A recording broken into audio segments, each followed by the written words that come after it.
Normally جو youngster ہوتا ہے انسان کی زندگی کا سب سے پیک ٹائم جو ہے نا وہ اس کی جوانی ہوتی ہے. بچپن سے جوانی تک پہنچنے کا ایک عمل ہوتا ہے اور ایک وقت آتا ہے کہ جوانی سے پھر بندہ بڑھاپے کی طرف جاتا ہے.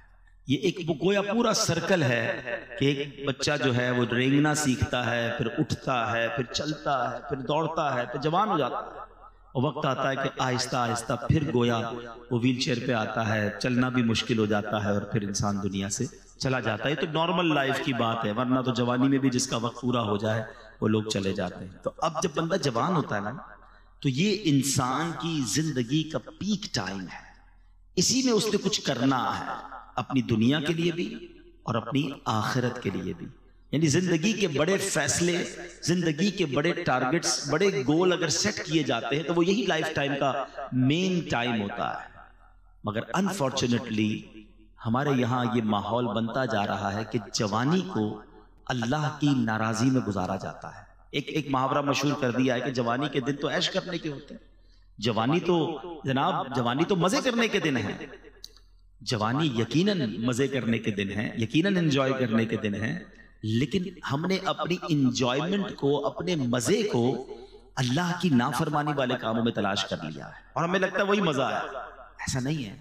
جس کو اللہ کے ذکر کا مزہ مل جائے، جس کو نمازوں کا لطف مل جائے، جس کو تلاوت قرآن کی چاشنی مل جائے تو وہ واقعی اسے انجوائے کر رہا ہوتا ہے، وہ اپنی زندگی کے حسین دن گزار رہا ہوتا ہے. یقیناً آپ نے اپنی دنیا کے معاملات کو بھی سیٹل ڈاؤن کرنا ہے، لیکن یہاں بھی یہ بات ذہن نشین رہے کہ ہمیں چاہے کاروبار کریں، چاہے جاب کریں، چاہے اسٹڈی کریں، چاہے زندگی کے گول سیٹ کریں، ہم نے سب سے پہلے یہ ریئلائز کرنا ہے کہ کہیں یہ کام اللہ کو ناراض تو نہیں کر دے گا، کیونکہ خالق وہی ہے، مالک وہی ہے. اچھا، جب نوجوان بیٹھتے ہیں تو ایک ڈسکشن کافی ہوتی ہے کہ یار سکسیسفل کون ہے، کامیاب کون ہے، کون لائف کامیاب گزار رہا ہے، کیسی جوانی گزاروں کہ پھر اگلی لائف بڑی آسانی سے گزرے، سکسیسفل لائف کیسے ملے گی. آج میں قرآن پاک کی چند آیتیں آپ کے سامنے پیش کروں گا. یہ کون طے کرے گا کہ کون کامیاب ہے؟ آپ کریں گے، میں کروں گا، یا وہ طے کرے گا جس نے اس کائنات کو بنایا ہے، جس نے مجھے بنایا ہے، جس نے آپ کو بنایا ہے. وہ رب بتائے گا نا کہ کامیاب کون ہے. تو آئیے آج قرآن ہی سے پوچھتے ہیں کہ اے رب کے پیارے کلام، تو ہمیں بتا کہ ہم کامیاب ہونا چاہتے ہیں، ہم سکسیسفل رہنا چاہتے ہیں in the life here and hereafter, زندگی میں بھی اور مرنے کے بعد کی جو زندگی ہے ہم اس میں بھی کامیاب رہنا چاہتے ہیں. کیونکہ کچھ لوگ سمجھتے ہیں پیسے والا کامیاب ہے، کوئی کہتا ہے نہیں جناب طاقت والا کامیاب ہے، کوئی کہتا ہے جو خوبصورت ہے وہ کامیاب ہے، کوئی کہتا ہے جو مشہور ہے وہ کامیاب ہے. ہم انہی ڈسکشنز میں کھو جاتے ہیں. تو سمپل فارمولا یہ ہے کہ قرآن سے ہی پوچھ لیتے ہیں کہ اے خالق و مالک کے کلام، تو ہمیں بتا کہ کون کامیاب ہے. پارہ 18 ہے. میں چاہوں گا آپ سب سے کہ میں تو آج مختصر اس کی قرآن کی چند آیتوں کی تلاوت کروں گا، ترجمہ بتاؤں گا، تفسیر بتاؤں گا، مگر آپ خود بھی گھر جا کے پڑھیے گا، اس کو نوٹ کر لیں. 18 پارے کی صرف شروع کی میں 10-11 آیتیں پڑھوں گا، اور ان 10-11 آیتوں میں اللہ کریم نے ہمیں سب بتا دیا کہ کامیاب کون ہے، کامیاب کون ہے اور کیوں ہے، ان کی اوصاف کیا ہیں، ان کی کیٹیگریز کیا ہیں. اور اس کے بعد رب کریم نے اس کا ریوارڈ بھی بتا دیا. ایک بندہ کہتا ہے نا یار اتنا محنت کروں گا تو ملے گا کیا بھائی، کورس کروا رہے ہو مجھے، آپ اتنا ٹائم میرا اسپینڈ کروا رہے ہو، اینڈ آف دی ڈے مجھے اس کا بینیفٹ کیا ہوگا. اللہ کریم نے کامیاب لوگوں کے اوصاف بھی بیان کیے اور ان کو ملنا کیا ہے وہ بھی بتا دیا ہے. اب اس کی آپ کی مرضی ہے کہ ریوارڈ سامنے رکھ کے ہم کیوں کرتے ہیں مہنگے کورسز، کیوں اتنی پڑھائی کرتے ہیں. نظر آ رہا ہوتا ہے ڈاکٹر بن گیا تو اتنی سیلری ہوگی، انجینئر بن گیا تو اتنی ہوگی، چارٹرڈ اکاؤنٹنٹ بن گیا تو اتنی ہوگی، اور کورسز کر لوں گا، مزید ایک ڈپلوما لے لوں گا تو یہاں یہ میرا فائدہ ہوگا. انسان بینیفٹ پر نظر رکھ کر اسٹرگل کرتا ہے. آج میں آپ کو دنیا کے کسی بندے کی طرف سے یہ نہیں بتا رہا کہ یہ کرو گے تو یہ ملے گا. میں خالق و مالک کے قرآن سے آپ کو بتانے جا رہا ہوں کہ یہ کرو گے تو سنو ملے گا کیا. اب آپ کی مرضی ہے کہ وہ جو ریوارڈ ہے وہ سننے کے بعد اگر اس لائن آف ایکشن کو اپنا لیں تو پھر انشاءاللہ خیر ہی خیر. It's not very difficult. I'm not telling you which one of the biggest or difficult formulas today. Just I recite only 10 آیات in front of you. 10 آیتیں ہیں، سمپل ہے، کوئی مشکل نہیں ہے. اگر واقعی غور کر لیں تو چند باتیں اللہ نے فرمائی ہیں، اس کو پورا کر لیں تو کامیاب ہو جانے ہیں. اور اللہ کے نزدیک جو کامیاب ہوا اصل کامیابی وہی ہے.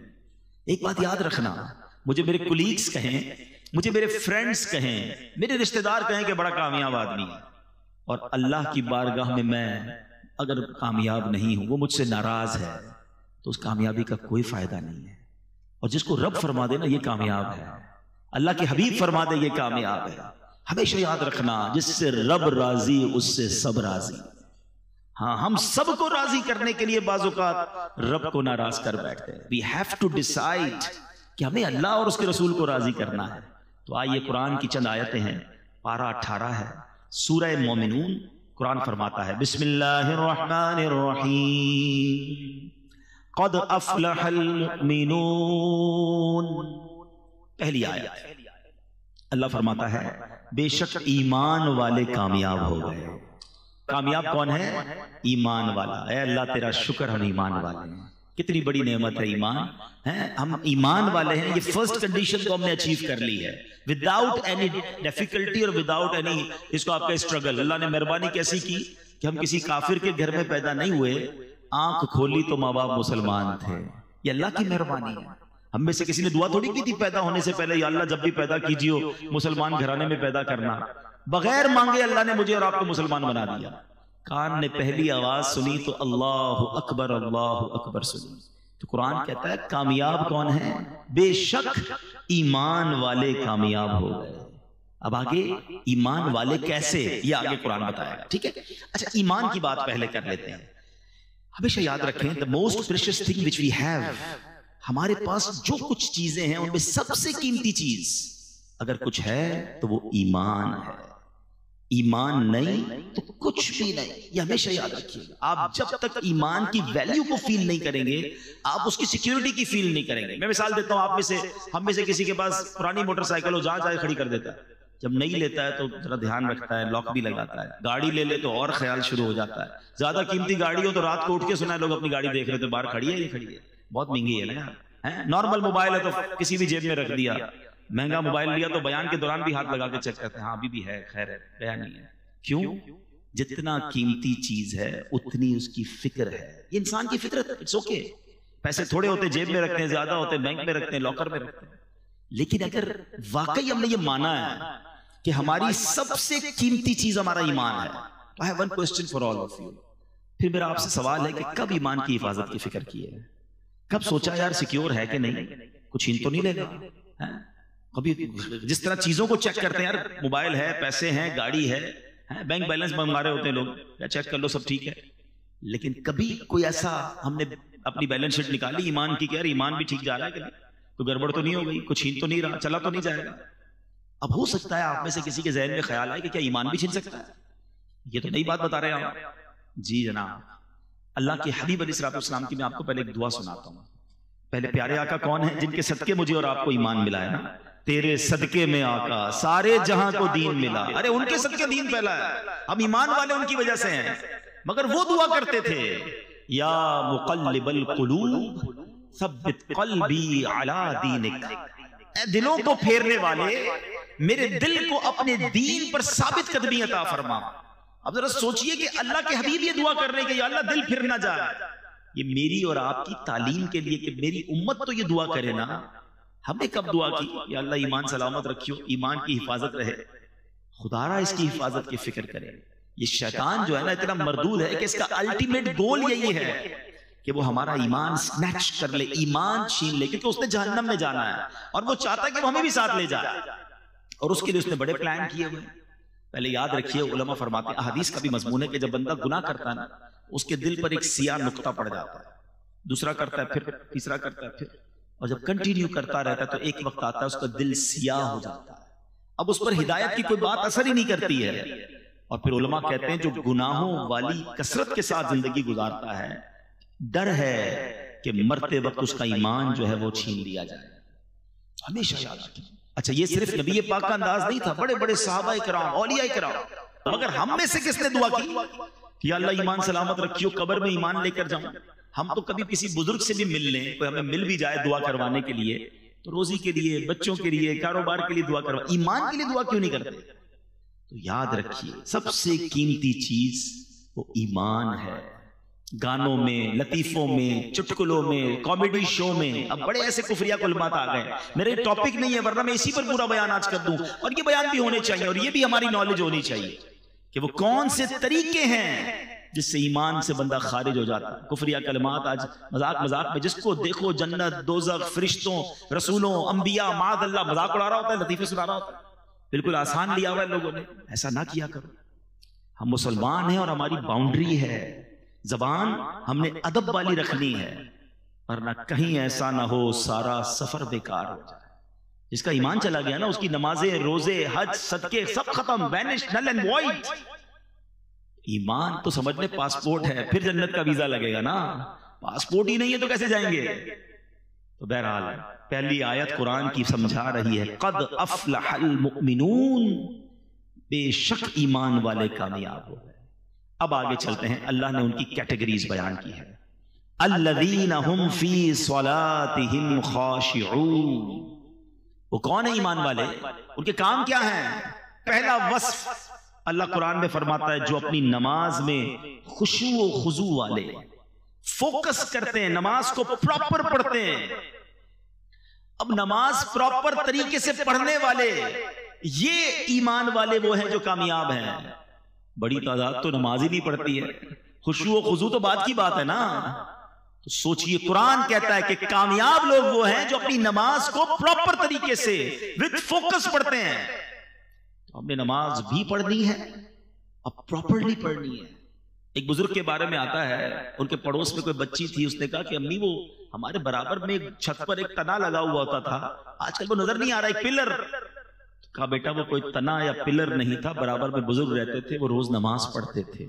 وہ اتنی دیر نماز پڑھتے تھے، اس فوکس کے ساتھ نماز پڑھتے تھے کہ لوگوں کو لگتا تھا کوئی تنا کھڑا ہوا ہے. لیکن آج تو نماز میں یہ حال ہے کہ دھیان کہیں ہے، دل کہیں ہے. اتنی تیزی سے لوگ نماز پڑھتے ہیں کہ سمجھ نہیں آتی کیا پڑھا اتنی دیر میں. ایک بار نبی پاک علیہ الصلوۃ والسلام کی بارگاہ میں ایک شخص آیا، اس نے نمازیں ادا کی. نبی پاک نے فرمایا تمہاری نماز ٹھیک نہیں ہوئی ہے، دوبارہ پڑھو. پھر پڑھنے گیا، واپس آیا، پیارے آقا نے کہا تم نے نماز ٹھیک نہیں پڑھی، دوبارہ پڑھو. پھر آیا پیارے آقا نے تیسری بار اس سے کہا دوبارہ پڑھو. کہا حضور مجھے ایسے ہی آتا ہے، میں نے تو سیکھی ایسے ہے.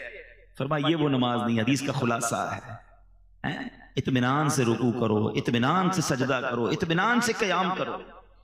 پیارے آقا علیہ الصلوۃ والسلام نے فرمایا بدترین چور وہ ہے جو نماز کا چور ہے. نماز کو مذاق نہ بنائے. نماز یہ اللہ کی بارگاہ میں حاضری کا وقت ہے. اس کو اہتمام کیجئے، اس کو گویا سیلیبریٹ کیجئے. مثال کے طور پہ آپ کو وزیر اعظم بلا لیں، کوئی وزیر اعلیٰ بلا لیں، کوئی منسٹر بلائے، کتنا تیار ہو کے جاتے ہیں. پورے محلے کو پتہ چل جاتا ہے کسی بڑی دعوت میں جا رہے ہو تو اتنے پرفیوم لگا کر، اتنے عطر لگا کر لوگ نکلتے ہیں. وہ والے کپڑے استری کروں گا، وہ والے جوتے پہننے، یار یہ تو پچھلی دعوت میں پہن لیے تھے، اب ذرا دوسرا کلر پہننا ہے. سب اہتمام ہے. نماز پڑھتے وقت نہ لباس کا خیال ہے، نہ صفائی کا خیال ہے، نہ توجہ ہے. ایسا نہ کریں. اپنی نماز کی حفاظت کریں، پراپر طریقے سے پڑھیں. ایک میں فارمولا بھی بتا دیتا ہوں. کچھ لوگ کہتے ہیں یار نماز پڑھتے ہیں تو دھیان کہیں اور ہوتا ہے. وہ چٹکلا مشہور ہے نا کہ ایک شخص تھا، وہ اس کی جماعت چلی گئی، عشاء کی جماعت، دکاندار تھا، وہ رونے لگا. لوگوں نے کہا اب جماعت چلی گئی اس لیے رو رہے ہیں. کہتے جماعت چلی گئی اس لیے نہیں رو رہا، روز عشاء کی نماز میں امام صاحب تلاوت کرتے تھے، میں دکان کا حساب کرتا تھا. اب امام صاحب نے نماز تو پڑھا دیا، مجھے خود اپنی نماز بھی پڑھنی پڑے گی، الگ سے حساب بھی کرنا پڑے گا. تو مسئلہ یہ ہے کہ نماز میں سارے خیالات آتے ہیں. اس کی وجہ یہ ہے کہ ہم نماز کے مطلب کو نہیں سمجھتے. اگر نماز میں جو ہم تلاوت کرتے ہیں نا اس کو ترجمے سے پڑھ لینا ایک بار. میں اس کا ایک مشورہ دیتا ہوں جو چاہتے ہیں کہ ان کا نماز میں دھیان نہ بٹے. ایک فارمولا یہ ہے کہ آپ 30واں پارہ قرآن پاک کا 30واں پارہ اور سورہ فاتحہ اس کو پراپر ترجمے اور تفسیر سے 2-3 بار پڑھ لیں. میں آپ کو مشورہ بھی دیتا ہوں، تفسیر قرآن صراط الجنان یہ موبائل فون پر بھی موجود ہے، انٹرنیٹ پر اس کی اپلیکیشن بھی موجود ہے، ڈاؤن لوڈ کر لیں، منگوا لیں. 2-3 بار پڑھ لیں 30واں پارہ. آپ یقین کریں آپ کی زندگی مزیدار ہو جائے گی. کیونکہ نارملی امام صاحب 30ویں پارے سے کوئی نہ کوئی سورت تلاوت کر رہے ہوتے ہیں. اب جب وہ سورہ فاتحہ پڑھیں گے نا تو آپ کو پتہ چل جائے گا بات کیا ہو رہی ہے. اب جب وہ آخری پارے کی کوئی آیت تلاوت کریں گے آپ کو اندازہ ہو جائے گا کہ قبر کا ذکر ہے، حشر کا ذکر ہے، نعمتوں کا ذکر ہے، جنتوں کی بات. واللہ میں آپ کو دل کی بات بتاؤں کہ جو قرآن کو سمجھتے ہیں نا، اچھا قاری تلاوت جب کر رہا ہوتا ہے نا تو دل نہیں چاہتا امام صاحب رکوع میں جائیں، جی چاہتا ہے اللہ کی اور باتیں سنائیں. کلام اللہ کو کیا سمجھتے ہو؟ یہ اللہ کا کلام ہے. تو کلام اللہ کو ایک بار ترجمہ تفسیر سے پڑھ لیں، کم از کم ایٹ لیسٹ 30 پارہ پڑھ لیں تو آپ فوکس ہونا نماز میں شروع ہو جائیں گے. آگے چلتے ہیں 3rd آیت.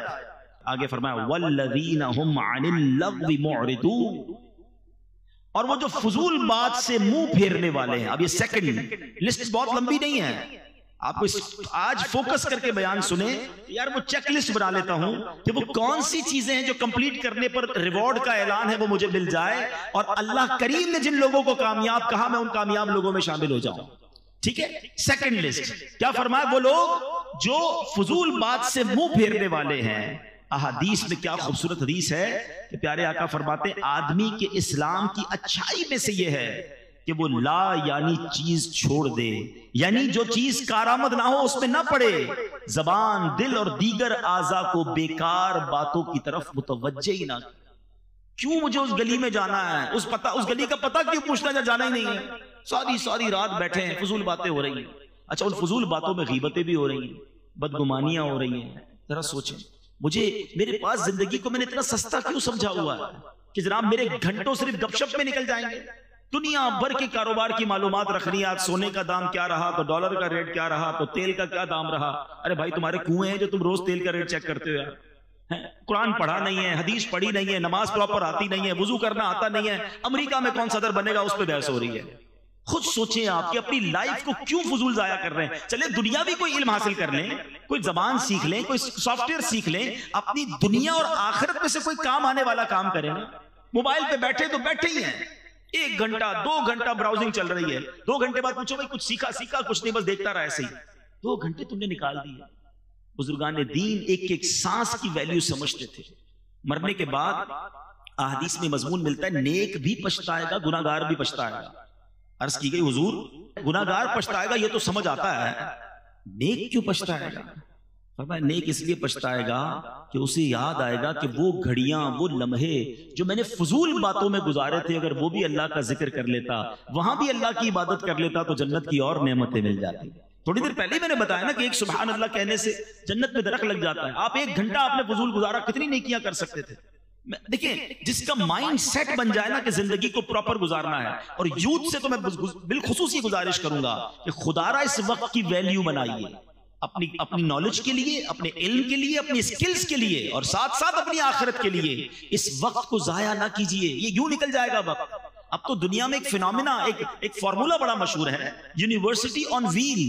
لوگ ٹریول کے دوران پڑھ رہے ہیں. آپ یورپ جائیں, آپ نے دنیا کے ملکوں کا سفر کیا ہو, ٹرین کے اندر, بس کے اندر آپ کو کوئی موبائل پہ کھیلتا نظر نہیں آئے گا. نارملی کوئی نہ کوئی کتاب پڑھ رہے ہوں گے, وہ کان لگا کر کوئی سپیچ سن رہے ہوں گے, تاکہ اس آدھے گھنٹے اور گھنٹے کی کلاس کو لے کر آگے جا کے کوئی ڈپلوما حاصل کر لیں, کوئی جناب اس وقت کا بھی استعمال کر لیں.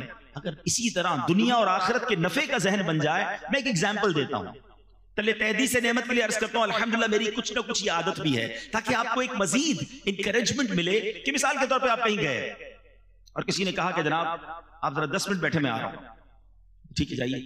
اب ہم اس 10 منٹ میں کیا کرتے ہیں, موبائل نکالا اور موبائل پہ بس کچھ نہ کچھ دیکھنا شروع کر. 10 یا 15 منٹ بعد بھی آئے گا, میرے کو ٹینشن نہیں ہے. لیکن اگر ذہن بنا ہوا ہونا یار میرے موبائل میں اگر قرآن پاک ہوگا تو 7 سے 8 منٹ میں سورہ یاسین کی تلاوت ہو جاتی ہے. یہ بندہ 10 منٹ بعد آئے گا, میرے نامہ اعمال میں 10 قرآن پاک پڑھنے کا ثواب لکھ دیا جائے گا. کیونکہ حدیث پاک میں آتا ہے جو ایک بار سورہ یاسین کی تلاوت کرے اسے 10 قرآن پاک کا ثواب ملتا ہے. کیوں 10 منٹ ضائع کروں بھائی؟ تو اپنی زندگی کے لمحات کو یوز کیجئے. اللہ کرے ذہن بن جائے کہ 2 رکعت نفل پڑھ لوں تو مجھے اور اللہ کے قریب ہو جاؤں گا, کچھ مزید درود پاک پڑھ لوں, کچھ کلمہ طیبہ کا ورد کر لوں. تو یہ قرآن پاک کی آیت یاد رکھیں کہ وہ لوگ جو فضول باتوں کی طرف توجہ نہیں کرتے, فضول کاموں سے التفات نہیں کرتے. اور آپ دنیا کے کامیاب ترین لوگوں کی اگر لسٹیں اٹھا لیں, چاہے وہ سائنس میں کامیاب ہوئے ہوں, کاروبار میں کامیاب ہوئے ہوں, ارے اسپورٹس میں کامیاب ہوئے ہوں, یا علم دین اور فتوے کی دنیا میں کامیاب ہوئے ہوں, اگر وہ کامیاب ہوئے نا تو آپ ہسٹری اٹھا کے دیکھیں انہوں نے وقت کو ضائع نہیں کیا ہوگا. وہ انہوں نے اپنے, ہم سوتے رہے وہ کام کرتے رہے, وہ اس وقت بھی پریکٹس کرتے رہے اور کسی نہ کسی فیلڈ میں کامیاب ہو گئے. ورلڈ ریکارڈ ہولڈر بن جاتے لوگ, دنیا میں ایجاد کرتے ہیں کسی چیز کو. اسی طرح بڑے بڑے مفتیان کرام, مفسرین کرام, دین کا بڑا کام کرنے والے, وہ اپنی نیند سے سیکریفائز کرتے ہیں, اپنی صحت سے سیکریفائز کرتے ہیں, اپنے وقت کو ماڈیفائی کرتے ہیں, اور اسی لائف کے اندر وہ 400 سال نہیں جیے, ان کے پاس 48 گھنٹے نہیں ہیں, ہماری طرح 24 گھنٹے ان کے پاس بھی ہیں. وہی 60-70 سالہ زندگی نارمل لائف انہوں نے گزاری, مگر وہ کام کر دیا کہ سینکڑوں سال تک ان کا نام باقی رہتا ہے. وہ شاعر کہتے ہیں نا, مسافر شب کو اٹھتے ہیں جو جانا دور ہوتا ہے. جس کو بڑا کام کرنا ہے نا وہ فضول کام نہیں کرتا، جس کو کرنا ہی کچھ نہیں ہے. کچھ لوگ ہیں ایسے، کیا کر رہے ہو؟ کچھ نہیں کر رہا ہوں. ٹھیک ہے، پھر یہی کرتے رہو.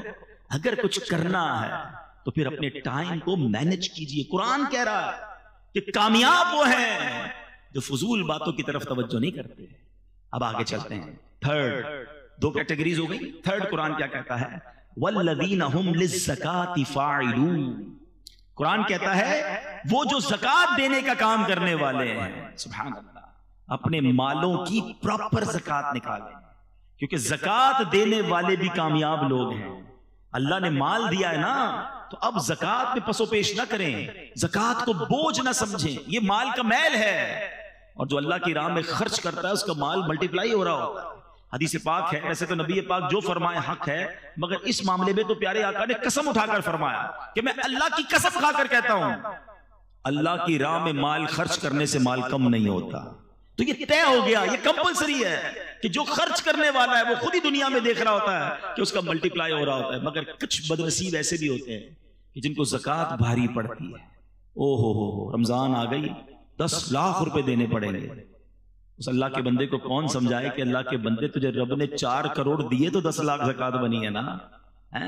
تجھے تو سجدہ شکر کرنا چاہیے تھا کہ میرے مولا تو نے یہ دن دکھائے کہ میں زکات دینے والا ہوں، تو نے مجھے زکات لینے والا نہیں بنایا. میں آپ سب سے پوچھتا ہوں، کیا آپ نے غریبوں میں پڑھے لکھے نہیں دیکھے، سمجھدار نہیں دیکھے، نمازی نہیں دیکھے؟ ارے ہم سے بہت زیادہ اچھے ہیں، مگر ان کے پاس پیسے نہیں ہیں، وہ مانگ رہے ہوتے ہیں، بیچارے قرضے میں ہوتے ہیں. ان کو دیکھ کر تو آنکھوں میں آنسو آنے چاہیے کہ یا اللہ میں نے ایسا کیا کیا کہ تو نے مجھے دینے والا بنایا، مانگنے والا نہیں بنایا.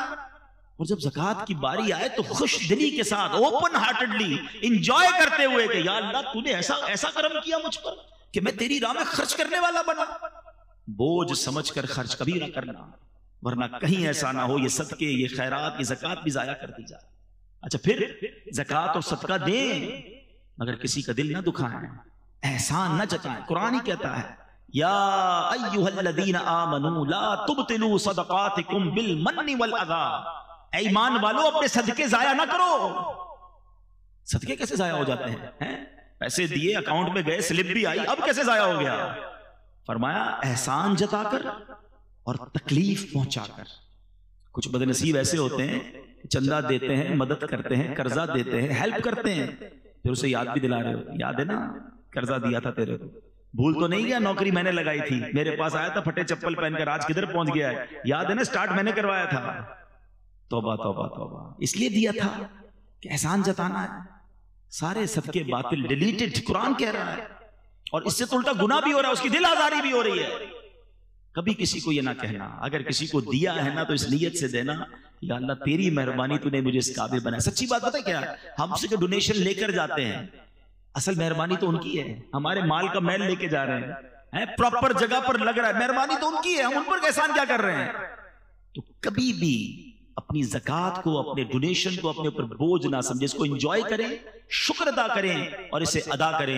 کیونکہ قرآن جن کامیاب لوگوں کی فہرست بیان کر رہا ہے اس میں ایک کیٹیگری وہ ہے جو زکات ادا کرنے والے ہیں. پوری دیجیے. اچھا یہ بھی بڑا مسئلہ ہے، زکات دیتے ہیں لم سم نکال دی، نہیں جناب حساب کرے نا پراپر. اچھا خود حساب کیسے کر لیتے بھائی؟ اپنے ٹیکس ریٹرن خود فائل کرتے ہیں. کیوں وکیل ہائر کیا ہے؟ خود ہی فائل کر لیا کرے نا ہر سال.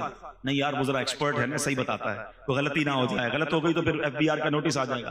ٹیکس ریٹرن کے لیے وکیل چاہیے، زکات خود ہی فائل کر دینی ہے، خود ہی حساب کر لینا. ایک بار کسی عالم دین سے مشورہ کر لینا کہ حضرت سونا اتنا ہے، پیسے اتنے ہیں، پراپرٹی اتنی ہے، کاروبار میں پیسے اتنے لگے ہوئے، مجھے بتا دے میرے مال کا میل نکل جائے، کوئی رہ نہ جائے، اور تھوڑی زیادہ نکال دیا کرو. لیکن کوئی نہ کوئی، اصل بات وہی ہے، دل اتنا گرفتار ہوتا ہے بعض اوقات مال کی محبت میں کہ بندہ راستہ ڈھونڈ رہا ہوتا ہے کدھر سے زکات کم ہو جائے. ارے تم راستہ ڈھونڈ لو گے، اللہ تو دیکھ رہا ہے نا. یار یہ پراپرٹی کرائے پہ دے دو تاکہ یہ کرائے پہ چلی گئی نا تو اس کی زکات نہیں جائے گی. یہ فلاں کو دے دو، یہ بیوی کو دے دو، یہ اس کو دے دو، زکات سے نکل جائے گی. تم نکال لو گے، نہیں دو. اللہ تو دیکھ رہا ہے کہ یہ بندہ کوشش کیا کر رہا ہے کہ کہیں سے زکات کم ہو جائے. مزہ یہ ہے کہ بندہ بولے یار زکات بھی دوں، صدقہ بھی دوں، کوئی اور کام نیکی کا اور لے جاؤ مجھ سے. اچھا یہ ڈونیشن دیتے وقت یہ واقعی بڑا اہم پوائنٹ ہے. انسان ہے، ہم سارے انسان ہیں، مال کی محبت ہمارے اندر بلٹن ہے، اسی لیے اس کے اجر، اس کے ثواب بڑے قرار دیے گئے. آپ اگر چاہتے ہیں نا کہ آپ کا مال انشورڈ ہو جائے، لوگ پوچھتے رہتے ہیں یار انشورنس کروانی چاہیے نہیں کروانی چاہیے. آؤ میں آپ کو ایک بڑی پیاری مدنی انشورنس بتاتا ہوں. اللہ کے حبیب علیہ الصلوۃ والسلام فرماتے ہیں کہ رب فرماتا ہے، حدیث قدسی ہے جس کا مضمون ہے اے ابن آدم اپنا مال میرے پاس جمع کروا دے. کمیٹی بی سی ڈالتے ہیں نا، آؤ میں آپ کو بتاتا ہوں کیسی بی سی ہے. اللہ فرماتا ہے اے ابن آدم اپنا مال میرے پاس جمع کروا دے، نہ جلے گا نہ ڈوبے گا نہ چوری ہوگا، میں تجھے اس وقت لوٹاؤں گا جس وقت تجھے ضرورت ہوگی. یعنی یہ مال میرے اکاؤنٹ میں چلا گیا، اللہ کی حفاظت میں چلا گیا، کم بھی نہیں ہو سکتا، جل بھی نہیں سکتا، کوئی لوٹ بھی نہیں سکتا. اور قیامت کے دن جب ایک ایک نیکی کے لیے بندہ ہاتھ پھیلا رہا ہوگا نا، اللہ فرماتا ہے میں تجھے اس وقت لوٹاؤں گا. ایک اور حدیث پاک ہے جس کا مضمون ہے کہ جب بندہ صدقہ کرتا ہے نا، خرچ کرتا ہے اللہ کی راہ میں، فرمائیے اس کے ہاتھ سے نکل کر اللہ کے دستے قدرت میں چلا جاتا ہے. اللہ تمہارے صدقوں کو اس طرح پالتا ہے جس طرح تم اپنے جانور کے بچے کو پالتے ہو. فرمایا بندہ کھجور صدقہ کرے گا، قیامت کے دن پہاڑ جتنا اجر دیکھے گا، عرض کرے گا مولا میں نے تو کھجور دی تھی. فرمایا حدیث کا خلاصہ یہ ہے کہ اللہ اپنے کرم سے اس کھجور کو پہاڑ جتنا بنا دے گا. یہ کیسی انویسٹمنٹ ہے، یہ کیسا ریٹرن ہے. پھر صدقہ دیتے وقت ٹینشن کس بات کی؟ آپ نے ایسے بندے تو دیکھے ہوں گے جو یار پتہ نہیں یار وہ آئے تھے علاقے والے زبردستی لے گئے، یار دینا پڑا اور پیسے کم ہو گئے، یار لاکھ روپے تھے 25,000 دے دیے، موڈ آف ہو جاتا، چندہ دے کر ڈونیشن دے کر موڈ آف، کیونکہ کیلکولیشن سے تو کم ہو گئے نا. ایسا کوئی دیکھا ہے بندہ جو آ کر کے یار جیب میں 50,000 تھے، یار بڑا افسوس ہوا آتے آتے بینک میں اپنے اکاؤنٹ میں ڈلوا کر آیا؟ آپ کہیں گے ٹینشن کس بات کی، یار تیرا ہی اکاؤنٹ تھا نا، آپ کے اکاؤنٹ میں گئے، ٹینشن کیوں ہے؟ اگر جس دن یہ مائنڈ سیٹ بن گیا نا کہ یہ جیب سے نکل کر میرے ہی اکاؤنٹ میں گئے ہیں تو دینے کا کبھی ٹینشن نہیں ہوگا. آپ کو مزہ آ رہا ہوگا یار تھوڑے اور ڈال دوں آخرت کے اکاؤنٹ میں، تھوڑے آج کمائے زیادہ ہے تھوڑے اور ڈال دوں. لوگ کہتے ہیں نہیں بھائی زکات دے دی اگلے سال آنا، ہاں روک لیتے ہیں. یار جب اللہ دینے میں نہیں روک رہا تو تم خرچ کرنے میں کیوں روک رہے ہو؟ اسے حدیث پاک کا مضمون ہے گن گن کر خرچ نہ کرو ورنہ وہ رب کریم بھی تمہیں گن گن کر عطا فرمائے گا. جب وہ دیے جا رہا ہے نا تو آپ بھی اللہ کی راہ میں خرچ کرتے رہا کریں. تو بہرحال قرآن نے کامیاب لوگوں کی فہرست میں جو کیٹیگری بیان کی وہ لوگ جو زکات دینے والے ہیں. آگے چلتے ہیں. اللہ فرماتا ہے والذین هم لفروجهم حافظون الا على ازواجهم او ما ملكت ايمانهم فانهم غير ملومين. اب یہ دو آیتیں میں نے ایک ساتھ پڑھ دی ہیں، ٹاپک ایک ہی ہے. اگلی فورتھ کیٹیگری آ رہی ہے. اللہ فرماتا ہے اور وہ جو اپنی شرمگاہوں کی حفاظت کرنے والے ہیں مگر اپنی بیویوں یا شرعی باندیوں پر جو ان کے ہاتھ کی ملک ہیں پس بے شک ان پر کوئی ملامت نہیں ہے. جو اپنی پرائیویٹ پارٹس کی حفاظت کرنے والے ہیں اور جو جائز طریقے ہیں وہاں سے اپنی شہوات کو پورا کرتے ہیں، ناجائز نہیں جاتے، یہ وہ کامیاب لوگ ہیں جن کی قرآن فہرست بیان کر رہا ہے. آگے ایک اور آیت پڑھ دیتا ہوں پھر ایک ساتھ اس ٹاپک کو تھوڑا سا ڈسکس کر لیتے ہیں. اللہ فرماتا ہے فَمَنِ ابْتَغَىٰ وَرَاءَ ذَلِكَ فَأُولَٰئِكَ هُمُ الْعَادُونَ. اور تو جو ان کے سوا کچھ اور چاہے تو وہی حد سے بڑھنے والے ہیں، یعنی ان لیمیٹیشنز کو جو کراس کرتا ہے کسی اور طریقے سے اپنی خواہشات کو پورا کرتا ہے، فرمایا وہ حد سے بڑھنے والے ہیں. مگر جو کامیاب ہیں، جو ایمان والے ہیں، وہ اپنی ان چیزوں کی حفاظت کرتے ہیں، پاک بازی کی، اور فقط حلال طریقوں سے اپنی خواہشات کو پورا کرتے ہیں. جس کی ڈیٹیل بیان کی قرآن نے کہ ان کی ازواج ہیں، ان کی بیویاں ہیں، اس کے علاوہ وہ کہیں اور نہیں جاتے. تو اے میرے میٹھے اسلامی بھائی، اور نوجوان پر شیطان کا یہ بہت بڑا حملہ ہوتا ہے. آج کل میڈیا نے فحاشی اور اوریانی کو اتنا پھیلا دیا، آج آنکھیں حرام دیکھ رہی ہیں، کان حرام سن رہے ہیں. ہمیشہ یاد رکھے پہلے آنکھ بہکتی ہے، پھر دل بہکتا ہے، پھر شرمگاہ بہکتی ہے. اور جس نے اپنی شرمگاہ کی ویری سینسیٹیو پارٹس ان اور باڈی، سبحان اللہ. اللہ کے حبیب کی ایک حدیث سناتا ہوں. آپ حدیث میں نارملی یہ نہیں سنتے آپ کہ جنت کی گارنٹی مل جائے. ایک بار ایک صاحب بھی مجھے بولے یار کوئی ایسا عمل بتا دے کنفرم جنت مل جائے. عمل کرو، اللہ سے دعا کرو، اللہ کرم کرے گا، اس کے کرم سے جنت ملنی ہے. لیکن جو اب میں حدیث سنانے جا رہا ہوں نا، اس میں نبی پاک نے گارنٹی دی ہے. اللہ کے حبیب علیہ الصلوۃ والسلام فرماتے جو مجھے دو چیزوں کی گارنٹی دے دے میں اسے جنت کی گارنٹی دیتا ہوں. دو چیزوں کی ضمانت دے دے، حدیث پاک کا مضمون ہے، میں اسے جنت کی ضمانت دیتا ہوں. فرمایا ایک زبان اور دوسری شرمگاہ. یہ زبان کو حلال میں استعمال کرے اور اپنے پرائیویٹ پارٹس کو حرام طریقے سے یوز نہ کرے، میں اسے جنت کی ضمانت دیتا ہوں. کتنا آسان ہو گیا جنت کا معنی. چلے جناب بہت لمبی فہرست سے باہر آ جاؤ نا. زبان صحیح کر لو اور شرمگاہ کی پاک بازی کر لو، اللہ کے حبیب کا وعدہ ہے جنت عطا ہو جائے گی. تو اب اس میں حال یہ ہے کہ زبان حرام کرتے تھکتی نہیں، جھوٹ، غیبت، فحاشی، بے حیائی کی باتیں، دل آزاریاں اور شرمگاہ کی حفاظت، اس قدر برائی عام ہو گئی ہے۔ نہیں میرے میٹھے اسلامی بھائیو، یہ جوانی اللہ کو ناراض کرنے کے لیے اللہ نے نہیں دی۔ شیطان حملہ آور ہوتا ہے، یقیناً بڑی خواہشات ہوتی ہیں بڑا، لیکن یہی تو مقابلہ ہے نا۔ بندہ کہتا ہے نا جوانی میں چیلنج لینا ہے تو لو نا چیلنج، اور شیطان کو بتاؤ کہ میں شیطان کا نہیں، میں رحمان کا بندہ ہوں، اور اپنے آپ کو ان گناہوں سے بچانا، روکنا ہے اپنے آپ کو، اور یہی اپنے آپ کو بچانا انشاءاللہ آپ کو جنت میں لے جائے گا۔ ایک اور حدیث پاک، نبی پاک علیہ السلام نے ایک حدیث میں قیامت کے دن اللہ کے عرش کا سایہ جن خوش نصیبوں کو ملے گا نا، ان خوش نصیبوں کی کیٹیگریز بیان کی۔ اس میں ایک کیٹیگری یہ بھی ہے کہ اللہ کے عرش کا سایہ اس نوجوان کو ملے گا کہ جس نوجوان کی جوانی جو ہے وہ عبادت میں گزری ہو۔ جو جوانی عبادت میں گزارتا ہے نا اس کو اللہ کے عرش کا سایہ ملے۔ بڑھاپے میں عبادت کرنا کمال نہیں ہے، اصل کمال جوانی میں اللہ کی نافرمانی سے بچنا ہے۔ اور کیا ہمارے پاس یہ گارنٹی؟ نوجوانوں کو کہو یار آپ نماز پڑھا کریں، آپ گناہ سے بچیں، تو کہتا ہے بھائی بوڑھا ہونے کے بعد تو میں نے اللہ اللہ ہی کرنا ہے، ٹھیک ہے، لیکن میں آپ سے پوچھتا ہوں آپ کے پاس گارنٹی ہے کہ آپ بوڑھے ہوں گے؟ آپ کے پاس کتنے دن زندہ رہنے کی گارنٹی ہے؟ اتنے پڑھے لکھے لوگ بیٹھے، میں ایک سوال کر لیتا ہوں، آپ میں سے کون کون ہے جو اس بات کی مجھے گارنٹی دیتا ہے کہ اگلے سنڈے تک میں زندہ رہوں گا؟ کوئی ہے؟ اچھا اگلے سنڈے تک کی گارنٹی نہیں ہے، اچھا کل صبح تک کی تو ہوگی کسی کے پاس کہ مارننگ تک زندہ رہوں گا؟ اچھا ایک بھی ہاتھ نہیں اٹھا ہے۔ اچھا کسی کے پاس یہ گارنٹی ہے اس ہال سے زندہ باہر جاؤں گا؟ یہ بھی نہیں ہے۔ آپ کو یہ معلوم ہے کہ آگاہ اپنی موت سے کوئی بشر نہیں، سامان 100 برس کا ہے، پل کی خبر نہیں۔ جب پل کی خبر نہیں ہے تو مجھے بتاؤ نا پھر کل کی پلاننگ کیوں کر رہے ہو؟ 50 سال کے بعد بس اللہ اللہ ہی کرنا ہے، بس تھوڑا انجوائے کر لوں لائف کو، شادی وادی ہو جائے، اس کے بعد بس میں نے بالکل نمازیں بن جانا ہے، گناہ چھوڑ دینے ہیں۔ آپ کے پاس جب صبح کی گارنٹی نہیں ہے تو یہ پلان کیوں لیٹ کر رہے ہو؟ امیر معاویہ رضی اللہ عنہ، میں آپ کو ان کا قول سناتا ہوں۔ ایک بار آخری وقت تھا، آپ کا بڑھاپے کی زندگی تھی اور بالکل لاسٹ اسٹیج تھا، وصال کا وقت قریب آیا، تو آپ نے کہا مجھے اٹھا کر بٹھاؤ، تو لوگوں نے یوں سمجھیے کہ سہارا دے کر بٹھایا، تو آپ بیٹھ کر کہتے ہیں کہ اللہ کے ذکر کرنے لگے اور تسبیح کرنے لگے، پھر رونے لگے اور اپنے آپ سے پوچھتے ہیں کہ اے معاویہ اب بڑھاپے اور کمزوری کے وقت میں اللہ کا ذکر یاد آیا ہے؟ اس وقت کیا تھا جب جوانی کی شاخ تر و تازہ تھی؟ حالانکہ وہ جوانی میں بھی عبادت کرنے والے تھے، مگر پھر بھی اپنے آپ سے کہتے تھے بڑھاپے میں رب یاد آیا۔ جوانی یہ عبادت اللہ کو بڑی پسند ہے۔ میں چند آپ کو بہت خوبصورت باتیں بتا دیتا ہوں جو نوجوان ہیں۔ ایک بزرگ کے بارے میں آتا ہے، بڑا خوبصورت فرمان ہے ان کا، ابن رجب حنبلی فرماتے ہیں کہ جس نے اللہ کو اس وقت یاد رکھا جب وہ جوان اور توانا تھا، اللہ عز و جل اس کا اس وقت خیال رکھے گا جب وہ بوڑھا اور کمزور ہو جائے گا۔ ہاں اپنا کہتے ہیں یار زندگی ایسی گزارو بڑھاپا اچھا ہو جائے، میں آپ کو فارمولا دے رہا ہوں، جوانی ایسی گزارو کہ اللہ ناراض نہ ہو، اللہ تمہیں بڑھاپے میں بھی تمہیں سنبھالے گا، تم پر کرم فرمائے گا۔ ایک بزرگ کے بارے میں آتا ہوں کہ 100 سال عمر تھی، دانت سلامت، آنکھیں سلامت، کان سلامت، نظر سلامت۔ لوگوں نے کہا حضور 100 ایئرز آپ کی ایج ہے، آپ اتنے صحت مند کیسے ہیں؟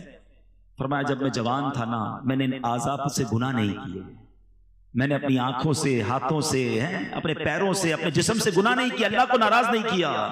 جب بڑھاپا آیا اللہ نے میرے سارے اعضاء سلامت رکھے۔ Now it's up to you، آپ کیسے یوز کرنا چاہتے ہیں ان آرگنز کو، یہ اللہ نہیں دیے نا، یہ تو طے ہے نا کہ یہ ہاتھ، پیر، زبان، شرمگاہ، آنکھیں، کان، everything whatever I have سب اللہ نے دیا۔ جس نے دیا ہے وہ حساب بھی تو لے گا نا، آپ کی مرضی ہے کیسے استعمال کر رہے ہیں۔ پلیز اب میں آپ کو بڑی کمال کی حدیث سنانے جا رہا ہوں۔ میں جب بھی اس حدیث کو پڑھتا ہوں آئے ہائے ہائے، میں اپنے لیے بھی دعا کرتا ہوں اللہ کرے مجھے بھی ایسا بنا دے، اللہ کرے یہ سعادت ہمیں مل جائے۔ 2-3 حدیثیں ہیں، پیارے آقا علیہ الصلوۃ والسلام کا فرمان ہے کہ اللہ تبارک و تعالی اپنی مخلوق میں اس خوبرو نوجوان، وہ خوبصورت جوان کو اللہ تعالیٰ کتنا پسند فرماتا ہے، ذرا سنیے گا، ماشاءاللہ بہت خوبصورت چہرے والے لوگ بیٹھے ہیں۔ اللہ کریم اپنی مخلوق میں اس خوبرو نوجوان کو سب سے زیادہ پسند فرماتا ہے جس نے اپنی جوانی اور حسن و جمال کو اللہ عز و جل کی عبادت میں صرف کر دیا۔ اللہ عز و جل فرشتوں کے سامنے اس نوجوان پر فخر فرماتے ہوئے کہتا ہے یہ میرا حقیقی بندہ ہے۔ آئے ہائے، اللہ کرے کہ اللہ ہمیں ایسا، خود اللہ کی رحمت سے ہی بنیں گے، اللہ بنا بھی دے اور پھر اللہ فرمائے فرشتوں سے کہ یہ میرا حقیقی بندہ. ایک اور حدیث سنیے گا, اللہ فرماتا ہے, حدیث قدسی ہے, میری تقدیر پر ایمان لانے والا, میرے لکھے پر راضی رہنے والا, میرے دیے ہوئے رزق پر قناعت کرنے والا اور میری رضا کی خاطر اپنی شہوات نفسانی کو ترک کرنے والا نوجوان میری بارگاہ میں میرے باز فرشتوں کی مانند ہے. یہ ہے جوانی کا استعمال, کہ اپنے آپ کو روکنا ہے.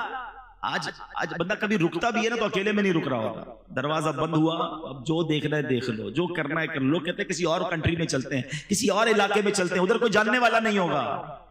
جدھر بھی جاؤ گے اللہ تو دیکھ رہا ہے نا. کاش گناہ کرتے وقت دل میں یہ نقش ہو جائے کہ جو میں کر رہا ہوں وہ رب دیکھ رہا ہے. ایک اور بڑا درد ہے مجھے, نوجوان بیٹھے ہیں, کہ آج ایک اور کہانی یہ بن گئی ہے کہ ہماری ہر سیلیبریشن, ہماری ہر خوشی جو ہے اس میں ہم اللہ کو ناراض کر رہے ہیں. یہ ہے کتنی عجیب بات. دنیا میں آپ کو کوئی گفٹ دے, آپ کیا کہتے ہیں؟ تھینک یو, بڑی مہربانی, جزاک اللہ. اچھا گفٹ دے, بندہ کہتا ہے اس کو تو کبھی بھی ناراض نہیں کروں گا, بڑا بڑا خیال رکھتا ہے. اللہ نے کروڑوں گفٹ دیے مجھے اور آپ کو, آنکھیں دی, ناک دی, کان دیے, زبان دی, گونگا نہیں بنایا, بہرا نہیں بنایا, ہاتھ والا بنایا, پیر والا بنایا, مال دیا, گھر دیا, عزت دی. اچھا پھر خوشی دی. جو اللہ خوشی دینے والا ہے, مثال کے طور پر کسی کا بچہ پیدا ہوا, بچے پیدا ہونے کی خوشی میں پارٹی کریں گے, اس پارٹی میں کیا کریں گے؟ اللہ کو ناراض کرنے والا. بچے کی تھوڑا بڑا ہوا, برتھ ڈے کرنی ہے, برتھ ڈے کریں بھائی, کون منع کرتا ہے؟ برتھ ڈے کریں گے, اس میں اللہ کو ناراض کرنے والا. خوشی رب دیے جا رہا ہے, ہم اللہ کو ناراض کر رہے ہیں. وہ بچہ بڑا ہو گیا, اب اس کی شادی کرنی ہے, اس شادی کی خوشی میں بھی اللہ کو ناراض کرنا. اور کتنا ناراض کرنا ہے, اتنا ناراض. کون سا کام ہے جو شادیوں میں آج نہیں ہو رہا؟ حالانکہ پوچھو ان سے کہ جن کے بچوں کی شادیاں نہیں ہوتی ہیں, ماں باپ رو رو کے دعائیں کرتے ہیں, اللہ بچوں کی شادی ہو جائے, رشتہ آ جائے. رشتہ آیا اور اللہ کو ناراض کرنا شروع کر دیا. یہ کتنی بڑی بے وقوفی ہے.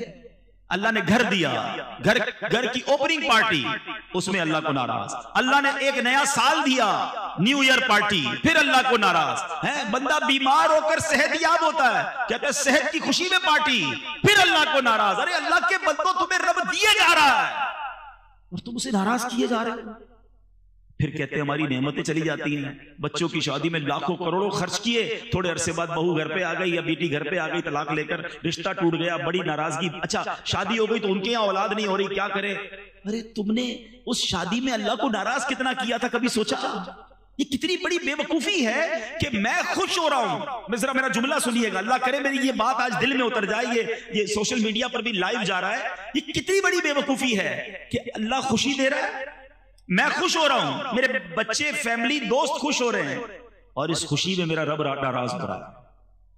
مجھے بتاؤ نا, یہ عقل مندی ہے؟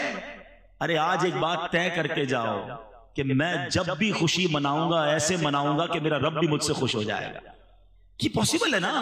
بلکہ میں آج یوتھ کو, نوجوان کو ایک پوائنٹ دینا چاہتا ہوں کہ آج آپ ایک نیت کر کے جاؤ کہ یار میری جب بھی شادی ہونی ہے نا, میں نے کم از کم اللہ کو ناراض نہیں کرنا ہے. کیوں؟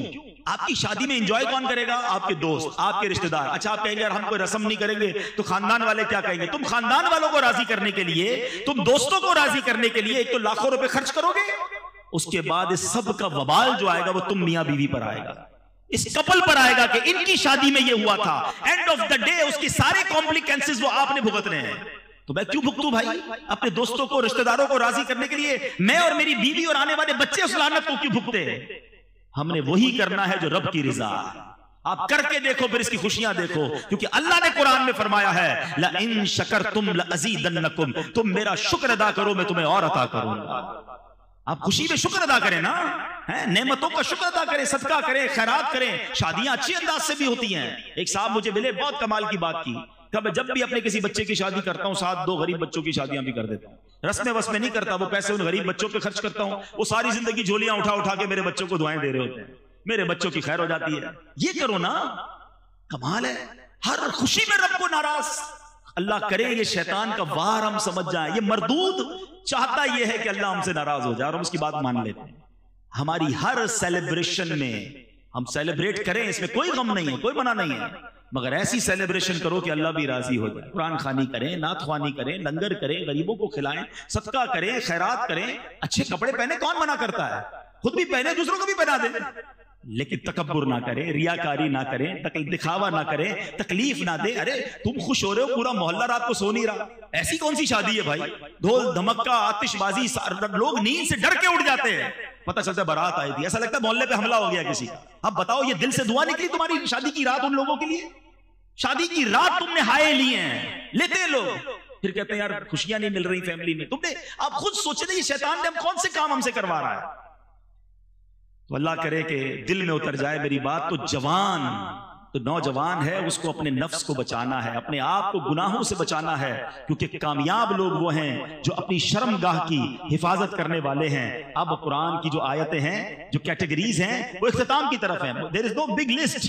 اب ریوارڈ کی طرف ہم نے آنا ہے، مگر ایک قرآن اور بات فرما رہا ہے، وَالَّذِينَ هُمْ لِأَمَانَاتِهِمْ وَعَهْدِهِمْ رَاعُونَ. کامیاب لوگوں کا ایک اور کام کیا ہے؟ فرمایا اور وہ جو اپنی امانتوں اور اپنے وعدے کی رعایت کرنے والے ہیں.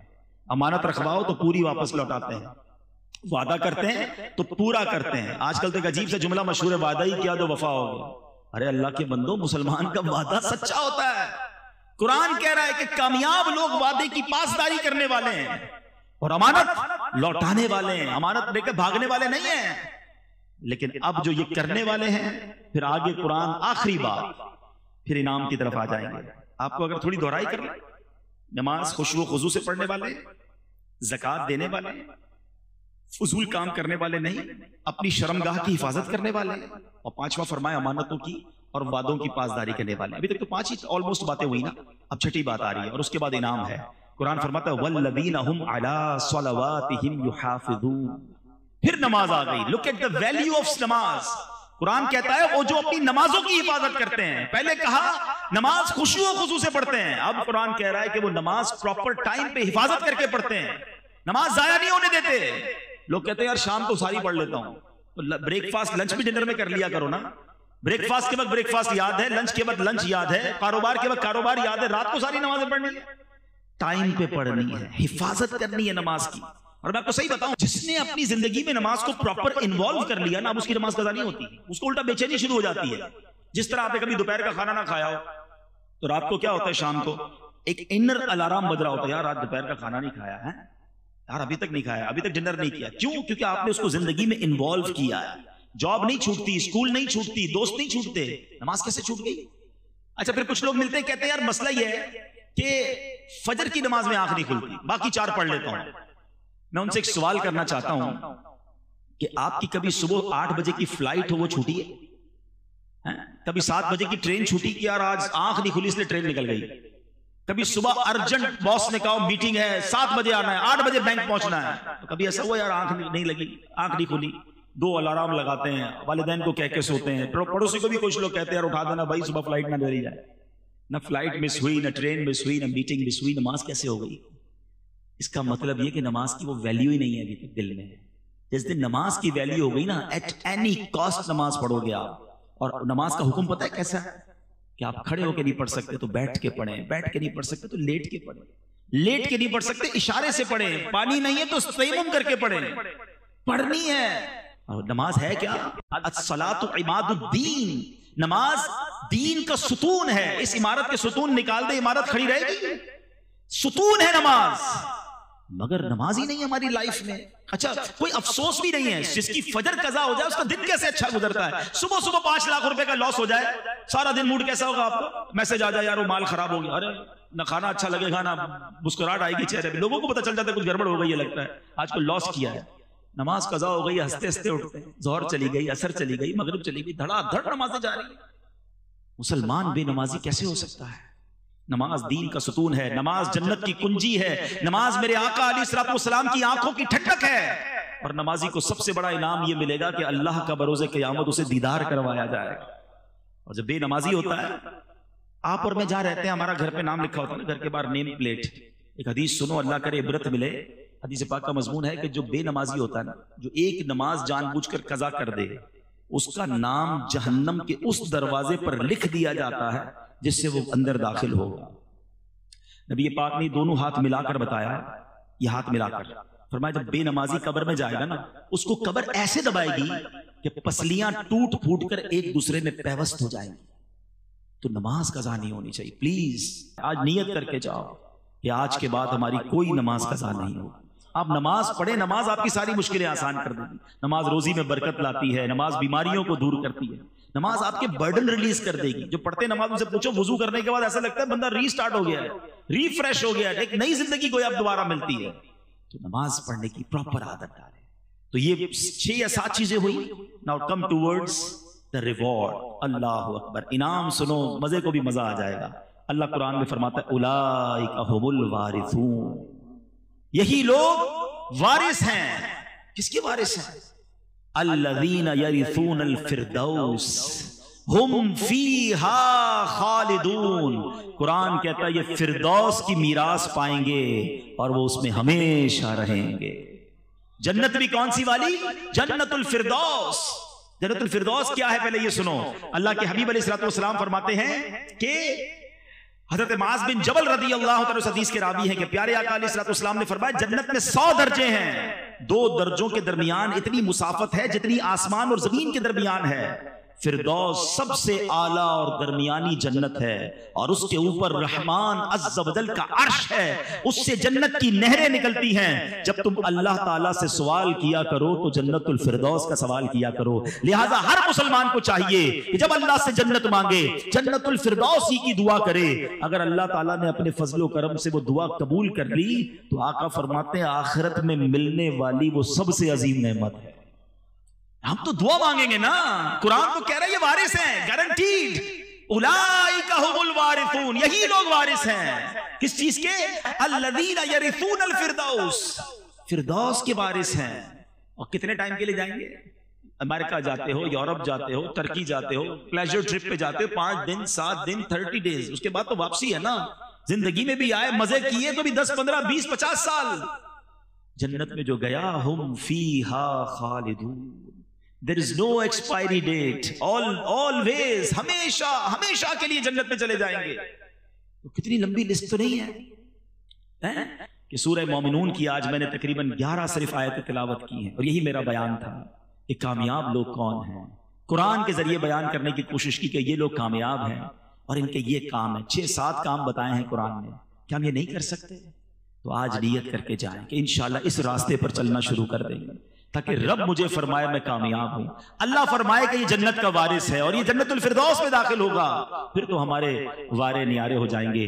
اللہ کریم ہمیں قرآن پڑھنے، اس پر عمل کرنے کی توفیق عطا فرمائے اور ان گناہوں والی زندگی سے رب کریم ہمیں محفوظ فرمائے.